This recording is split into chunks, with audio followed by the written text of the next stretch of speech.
handwriting on the wall.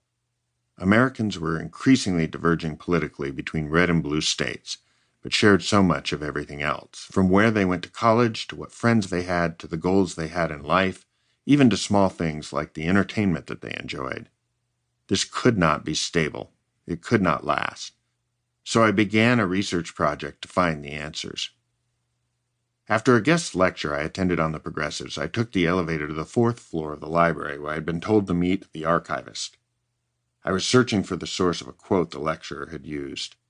It included the word plasticity. Since I didn't have the exact citation, I asked to see every issue of the New Republic published between its founding in about 1914 and 1940. I expected a box of microfiche film.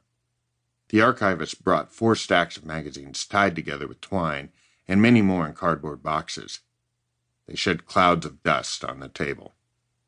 This was going to take a while, but I had a plan that should shorten things a bit.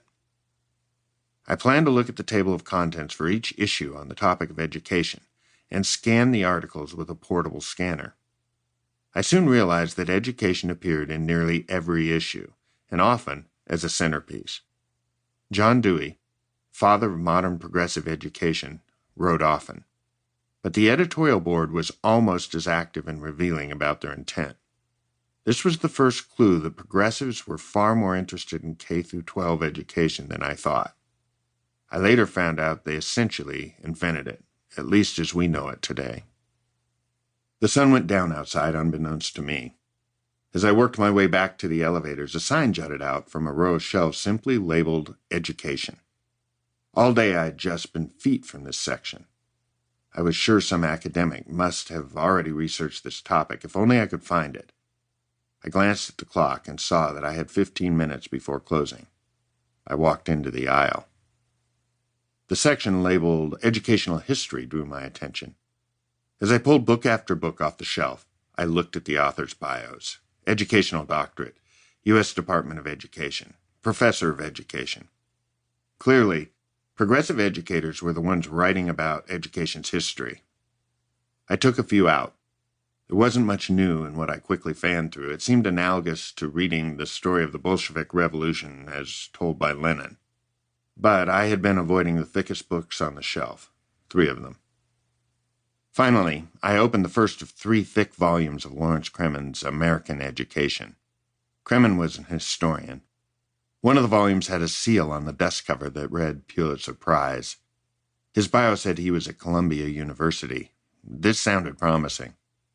A quick internet search revealed that his revelations about the history of American education made progressive educators uneasy.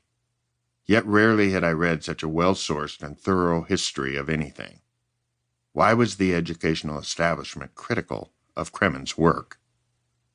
Somewhere in the 2nd volume, Kremen landed on the missing center around which all of those thinkers I had read thus far had orbited. You find the quote in Chapter 5 of this book. My research on the progressives snapped into alignment. I'd been looking for what the progressives did. I wanted to know how they informed the plasticity of the child. I had not imagined that they simply removed an ingredient, nor did I imagine that any ingredient could possibly have been that significant.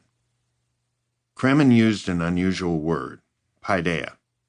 I went on to research this word, and it opened a narrative that cast light into nearly every corner of our current situation.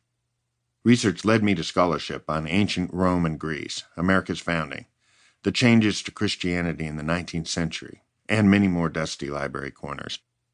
I read another 3-volume set by Harvard scholar Werner Jaeger, describing one single word, paideia. The reason for the discord in the lives of Americans and America's cultural decline came into view. Early in 2020, I was introduced to Pete Hegseth. In my work for the Association of Classical Christian Schools, I'm often asked education-related questions by the media. Pete was the first member of the media to actually take up a shovel and dig for answers. He asked more and more questions. I'd sent him a few chapters of a draft manuscript I'd written to provide him with in-depth answers. In the months that followed, Pete would call and say, "Do you really mean that?" It usually had something to do with America's founders or some aha moment.